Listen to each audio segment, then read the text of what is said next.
So many এবং মাচের মধ্যে ডিফারেন্সটা কোন জায়গায়? মেনি কি বোঝায়? অনেক। মাছ কি বোঝায়?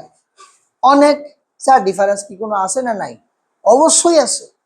আছে দেখে কি আমাদের দুইটা টার্ম, যদি মনে করো ডিফারেন্স না থাকতো তো একটাই থাকতো নাকি? কোন জায়গায় ডিফারেন্স? শোনো বলছি, মেনি সব সময় কাউন্টেবলের আগে বসে, মনে রাখবে। মেনি সব সময় কি কাউন্টেবলের আগে বসে। তাহলে মাছটা কি হবে? আনকাউন্টেবল, যেগুলো গোনা যায় না। আমি এক্সাম্পল দিচ্ছি। আচ্ছা, তোমাদের আমি এখন একটা এক্সাম্পল দিই, তোমরাই বলবে। দেখো তো, আই হ্যাভ ড্যাশ ফ্রেন্ডস।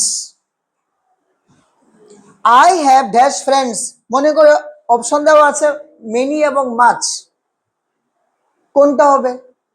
কেন মেনি হবে? ফ্রেন্ডস আমরা কাউন্ট করতে পারি, একজন থাকুক আর 100 জন থাকুক বা 1,00,000 বেশি থাকুক, আমরা কাউন্ট করতে পারি। কাউন্ট করা যায়নি ফ্রেন্ডস? যাই তো, ভেরি গুড। সেই কারণে আমরা কি হবে এখানে? মেনি হবে।